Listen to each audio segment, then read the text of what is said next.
ETF index mutual funds నేర్చుకుని stock మార్కెట్లో రాణించాలనుకుంటున్నారా? వెంటనే ఈ నెంబర్కి కాల్ చేయండి. నమస్తే రజిత గారు. నమస్తే జయ.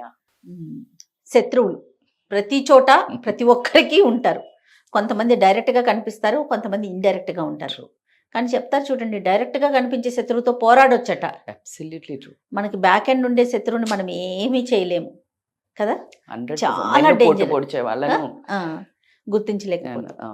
ఇది మనకి ఫ్యామిలీలో ఉంటారు, రిలేషన్లో ఉంటారు, ఫ్రెండ్స్లో ఉంటారు, కొలీగ్స్లో ఉంటారు, ఆఫీస్లో ఉంటారు, 100% చోట ఉంటారేమో బహుశా. అంటే 100% వీళ్ళతో మన బిహేవియర్ ఎలా ఉండాలి? ఎందుకంటే ఎవ్రీడే ప్రతి ఒక్కరితో పనులు ఉంటాయి. ముందుకు వెళ్ళాల్సిందే. అవును, ఎదిరించి మాట్లాడలేము. ట్రూ, స్ట్రైట్ గా వెళ్తే మన ముక్కుకే దెబ్బ తగ్గుతుంది. 100%. సో వాళ్ళని ఎలా, అంటే నా క్వశ్చన్ ఏంటంటే వాళ్ళని ఎలా హ్యాండిల్ చేయాలి? హౌ టు హ్యాండిల్ శత్రువు? I know, that's a very good question and more important కూడా. ఎందుకంటే హ్యాండ్లింగ్ తెలవకపోవడం వల్ల మనం మీకు మాట్లాడేటప్పుడు, సారీ అడ్డం వస్తున్నట్టు, మిమ్మల్ని మీతో క్వశ్చనింగ్ చేసినా లేకపోతే మీతో ఇంటర్వ్యూస్ చేసినా ఎందుకు ఇలాంటి టాపిక్స్ ఎక్కువ చూస్ చేసుకుంటానంటే, మనుషులతో ఎక్కువ మాట్లాడతారు, మీరు ఎక్కువ అబ్జర్వ్ చేస్తారు, మనసును పట్టుకుంటారు. సో దాంతో ఫీలింగ్స్ కానీ ఎమోషన్స్ కానీ ప్రతి ఒక్కరిని ఏదంటారు చూసారా, కాచి వడిపోస్తారని. దానికి దిట్టండి రజిత గారు. ఎవరి గురించి అయినా ఎలాంటి ఐడియా కావాలన్నా ఒక్క మాట చెప్తే చాలు. ఎలా మాకు కూడా పర్సనల్గా ఎన్ని మంచి సలహాలంటే సూపర్. Thank you. అది మంచి స్పీకర్, మీరు వెరీ గుడ్ స్పీకర్. అది ఆ విషయాలను పట్టుకోవాలి అంటే ఎదుటి మనిషికి ఫస్ట్ అవగాహన ఉండాలి. ఇప్పుడు నేను బాగా చెప్తాను అంటే అసలు బాగా చెప్పే మాటల మీద మీకు అవగాహన ఉంది కాబట్టి మీరు పట్టుకున్నారు. దీనికి ఆల్రెడీ ఎంతమందికి తెలిసిన స్టోరీ అయినా నేను దాంతో స్టార్ట్ చేస్తాను. ఫర్ ఎగ్జాంపుల్, ఒక రాయి అక్కడ పడి ఉంది. అక్కడ పడి ఉంటే ఒక అతను వెళ్ళాడు, కుక్క ఉంది, ఒక బిచ్చగాడు ఉన్నాడు, తర్వాత ఒక డైమండ్ మర్చెంట్ ఉన్నాడు. సో అక్కడ ఒక రాయి ఉంది కదా. సో బిచ్చగాడు ఏం చేస్తాడంటే, కుక్క వస్తుంటే ఏం చేస్తాడంటే, బిచ్చగాడు తీసి ఆ రాయిని ఎదురుగుంటుంది తీసేసి దాన్ని కుక్కను కొడతాడు. ఆ కుక్క దగ్గరికి వెళ్ళి పడుతుంది. జనరల్గా బాల్ అయితే అది పట్టుకొని పోద్ది కదా, అది దాన్ని ఏంటో అనుకొని చూస్తుంది, దానికి ఏమైనా ఫుడ్ వేసాడా చూసి అని చెప్పేసి అది కూడా ఇట్లా దాని కాళ్ళతో ఇట్లా తంతుంది. ఆ పక్కనే ఒక కారు స్టాప్ చేసుకుని ఒక పెద్ద మనిషి ఉంటాడు సైట్ లాగా, అతను చూస్తాడు, వెంటనే తీసేసుకుంటే బిచ్చగాడు, ఈడేంటి నాకంట బిచ్చగాడులా ఉన్నాడే అని అనుకుంటాడు మనసులో. కానీ అతన్ని తీసుకెళ్ళి ఏం చేస్తాడు, ఇమ్మీడియట్గా డైమండ్ షేప్ దానికి వెళ్ళేసి దాన్ని పాలిష్ పట్టి అది చేస్తే అది కొన్ని కోట్ల విలువ చేసే డైమండ్. సో ఆ విలువ ఎవరికి తెలియాలి, అది రాయనా అది రప్పనా అనేది దానికి తెలియాలి. సో అందుకని కమింగ్ టు ద పాయింట్, అందుకే మన విలువ. ఇప్పుడు శత్రువులు ఉన్నారు వాళ్ళని ఎలా డీల్ చేయాలి అంటే, అక్కడే నీ సమయస్ఫూర్తి వస్తుంది. ఆ శత్రువు ఎప్పుడు కానీ నీతో మాట్లాడేటప్పుడు ఒకవేళ వచ్చి మాట్లాడుతున్నాడంటే, వాడు వచ్చి మాట్లాడేదే గొడవ పెట్టుకోవడానికి అనేది ఒక క్లారిటీ ఉంటుంది నీకు. శత్రువు అంటే ఆల్వేజ్ నిన్ను ఏదో రకంగా కిందకు గుంజడానికో, నిన్ను ఎలాగోలా గేలి చేయడానికో, అవమానపరచడానికో, లేదా నిన్ను ప్రాబ్లంలో ఇరికించడానికో, వాడి ఈగో సాటిస్ఫై చేసుకోవడానికో ఏదో ఒకటి ఉంటుంది, ఎజెండా పెట్టుకొని వస్తారబ్బా డెఫినెట్గా. అప్పుడు నువ్వు చాలా సైలెంట్గా ఉండాలి. లేదు అట్లా ఎట్లుంటారు మేడం, వాడికి అంతే మరి, అసలు వచ్చేదే పర్పస్ అది. నువ్వు అది వేస్ట్ కదా, నువ్వు కయ్యానికి కాలు దూతే అక్కడ ఏమవుతుంది, వాళ్ళ గోల్ విన్ అవుతుంది. నీకు ఒక రాంగ్ షాట్ కొడితే నిన్ను ఫౌల్ చేస్తాను, ఒక అటువైపు నుంచి ఒక కావాలని టాక్టికల్గా ప్లే చేస్తారు కొంతమంది. వాళ్ళని పిచ్చి ప్లేయర్స్ అంటారు. అంటే లైక్ వాళ్ళు ఒకలాంటి స్కామ్ ప్లేయర్గా చేస్తారు. దాన్ని ఆ ప్లే చేసినప్పుడు నువ్వు దాంట్లో ఇరుక్కోకుండా స్మార్ట్గా అది అవుట్ పోతుంది నువ్వు వదిలేస్తే. కానీ నా టాలెంట్ చూపిస్తా ఇప్పుడు నువ్వు అని ఇట్లా కింద పడి మీద పెట్టి కొట్టినావు అనుకో, అది బేసిక్గా నువ్వు అటెంప్ట్ చేయకూడదు, అది వదిలేస్తే అటు వెళ్ళిపోతుంది. బట్ యూ అటెంప్టెడ్, నువ్వు కింద పడ్డావు, బొక్కలు ఇరిగినాయి, నీకు అక్కడ ఏం రాలేదు. ఇక్కడ నువ్వు ఆడలేకపోయినావు అనేది క్రియేట్ అయిందా లేదా? 100%. I think this is example, very classical example. So same way వాడు ఏదో ఒక చేస్తుంటాడు, నువ్వు కొంచెం సేపుకి అక్కడ నీ సెల్ఫ్ రెస్పెక్ట్ అంటే నీ మానం ప్రాణం ఇలాంటివి రెండు గనక బేరేజ్కి వచ్చినప్పుడు యూ షుడ్ గివ్ అప్. అంటే లైక్ ఇక మొత్తం 100% పెట్టాలా నువ్వు. ఆ పర్సెంట్ పెట్టేటప్పుడు ఆ పర్సన్ మీ ఇద్దరి మధ్యలో అది ఫ్యామిలీ బంధమా, ఆఫీస్ బంధమా, దోస్తు బంధమా, అక్క చెల్లెలదా అన్న చెల్లెలదా ఇలాంటివి చూసుకోవాలి. దీనివల్ల నా కాన్సిక్వెన్సెస్ ఏంటి? ఇప్పుడు నేను ఇతనితో వేస్తున్నప్పుడు నేను సైలెంట్గా ఉంటే నా ఎమోషనల్ స్ట్రెంత్ బయటపడుతుంది. It's like I'm like more గెలిచేసినట్టే. వాళ్ళు అన్నది మనము ఒప్పుకోవడం లేదు. అంటే నిన్ను ఏదన్నా ఆడిద్దాం అనుకున్నప్పుడు నువ్వు అలా ఉన్నావంటే ఏముంటుంది, స్ట్రాంగ్ అన్నప్పుడు వాళ్ళు ఓడిపోయినట్టేగా. అది నువ్వు గట్టిగా అరిచి నువ్వు గొడవ పెట్టుకున్నావంటే వాళ్ళకి తెలుసు ఆల్రెడీ. ఎందుకంటే వాళ్ళు రచించిన స్క్రిప్ట్ అది, నువ్వు ఆడుతున్నావు. వాళ్ళ స్క్రిప్ట్కు నువ్వు ఆడావు అంటే నువ్వు యువర్ అ లూజర్.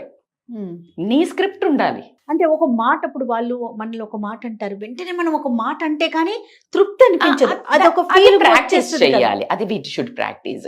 మనము పిచ్చుక మీద బ్రహ్మాస్త్రం అనుకోవటము, లేకపోతే విచక్షణ రహితంగా వాళ్ళ ఒక అసత్యం మీద రాయి పడింది.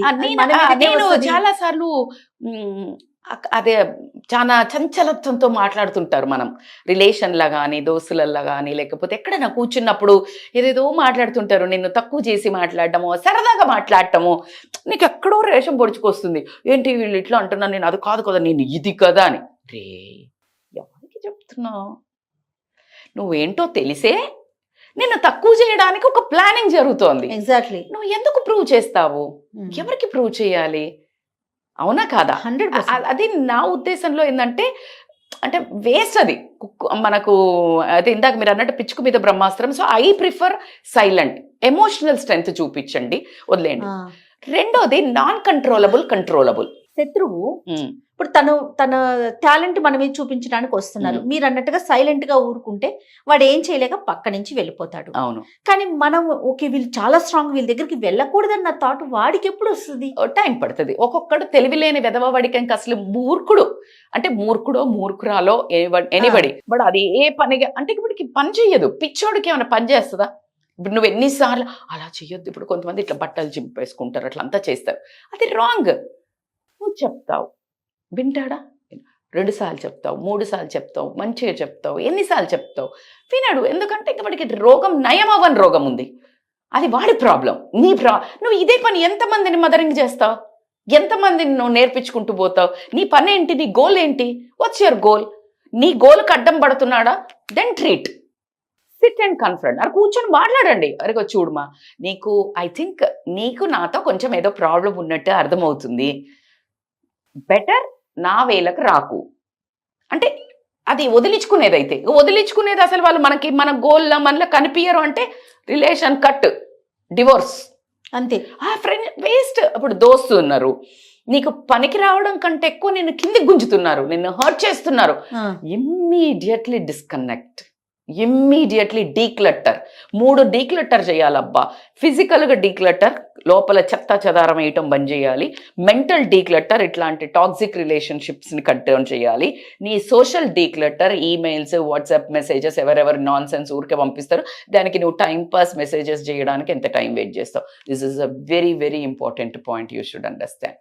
సో ఈ శత్రువులు అనే వాళ్ళను నువ్వు కంట్రోల్ చేయగలుగుతావా లేదా? నీ ఫ్యామిలీ మెంబర్స్ అయితే ఫస్ట్ ఆన్సర్ మీకు. ఫ్యామిలీ మెంబర్స్లో తప్పదు, జీవించాలి. కానీ ఇందాకే చెప్పాను, మాన ప్రాణాల మీదకి వచ్చినప్పుడు అది ఎవరైనా ఒకటే, అంతా ఒకటే, బేర్ చేయొద్దు. సో అది కాబట్టి నువ్వు వాళ్ళని డీల్ చేసే విధానాన్ని ఆలోచించుకోండి. లేదు ఇట్లాగే పిచ్చిగా అరుస్తారు, వాళ్ళ మీనింగ్ అది కాదు, ఏదో వాగుతుంటారు అని అనుకుంటే గనక వాళ్ళతో కమ్యూనికేషన్ తగ్గించండి. అంటే ఇప్పుడు రోజులో ఒక 10 సార్లు కలిసేది ఉంటే తప్పనిసరి పరిస్థితుల్లో 2 సార్లు కలవండి. ఆ టైంలో 10 నిమిషాలు కలిస్తే 1 నిమిషం కలవండి. You will avoid. అండ్ వాళ్ళు ఏదైనా మాట్లాడినప్పుడు నువ్వు ఆన్సర్ చేయటం బంద్ చేయండి. ఓకే. ఇప్పుడు నేను మిమ్మల్ని అనగానే నేను అది కాదు అట్లా ఇట్లా ఎందుకు, అదే ఇందాక నేను అడిగిన క్వశ్చన్, ఎందుకు ఆన్సర్ చేస్తున్నావు? వాళ్ళకి తెలిసే అడుగుతున్నారు. ఇప్పుడు నీ గురించి తెలియని వాళ్ళకంటే చెప్పొచ్చు, తెలిసిన వాళ్ళు మళ్ళీ అడిగితే నువ్వు you're wasting time. Just avoid. నాకు ఇలాగే వస్తుంది, అయ్యో నేను చేయలేకపోతున్నాను, సారీ. అది కూడా స్మార్ట్ గా ఇంతే. ఎందుకు అంటే ఎప్పుడు కానీ గుర్తుపెట్టుకోండి, మీ సారీ అంటే కాంకర్ చేయాలి ఆ రిలేషన్ని కానీ, ఆ అక్కడున్న వాతావరణాన్ని కానీ అన్నప్పుడు ఖచ్చితంగా నువ్వు కొంచెం తగ్గాల్సిందే. సమయస్ఫూర్తి. అరే పవన్ కళ్యాణ్ గారు చెప్పారు కదా, ఎక్కడ తగ్గాలో ఎక్కడ నగ్గాలో తెలిసిన వాడే జీవితంలో ముందుకు పోతాడు. So that is the truth. ఎక్కడ నెగ్గాలో కాదు, ఎక్కడ తగ్గాలో తెలిసి 100% ఎక్కడ నెగ్గాలి, కొన్ని చోట్ల నెగ్గాలి. ఇప్పుడు అదే అబ్యూజివ్ రిలేషన్షిప్ ఉంది, Definitely ఫిజికల్ గా. ఉంది, అక్కడ నెగ్గాల్సిందే. లేదు కొన్ని చోట్ల ఉంటుంది, కొన్ని చోట్ల ఏదో నోటి దులపిచ్చి తగ్గేస్తే పోలా. అత్త మామ ఉన్నారు, వాళ్ళకి తెలియదు, లేకపోతే ఏదో కొంచెం చాలా హర్ట్ఫుల్ మాటలు అంటారు, చాలా ఇబ్బంది అవుతుంది. కానీ హస్బెండ్ ఫ్యామిలీ, మన అమ్మ నాన్న కూడా సమ్ టైమ్స్ కొంతమంది అమ్మ నాన్నలు కూడా నోటిదుల ఉంటుంది, చాలా అవును. హర్ట్ చేస్తారు.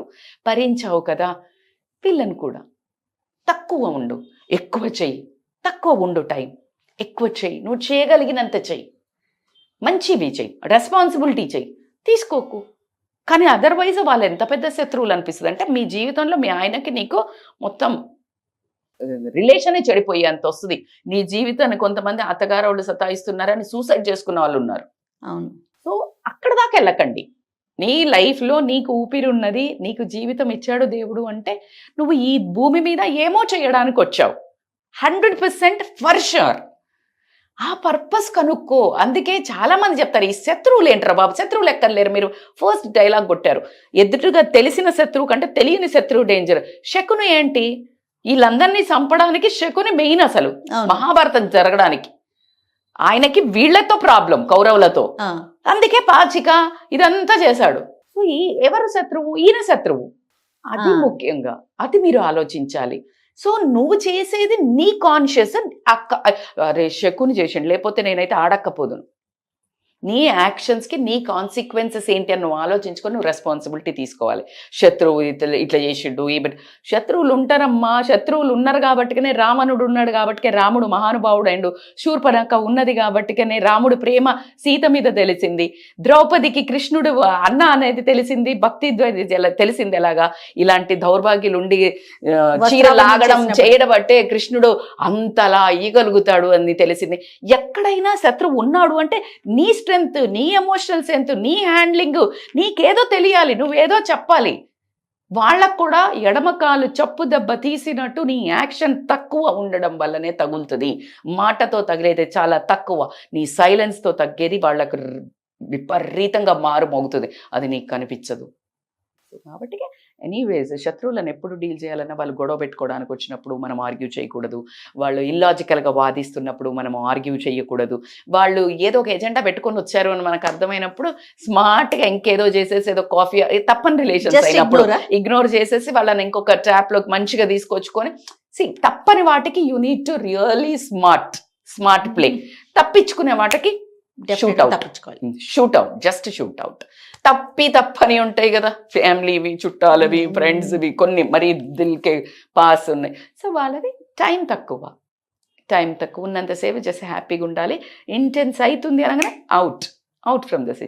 ఎప్పుడు బయటపడాలో కూడా తెలియాలి కన్వర్సేషన్ నుంచి. మనుషుల్ని మనసుల్ని పూర్తిగా చదివేసి పిండేసి, ఎందుకంటే నెంబర్ ఆఫ్ పర్సన్స్ ని, నెంబర్ ఆఫ్ షోస్ కూడా చేస్తారు కదా మీరు యాజ్ మోటివేషనల్ స్పీకర్ గా, లైఫ్ కోచ్ కదా.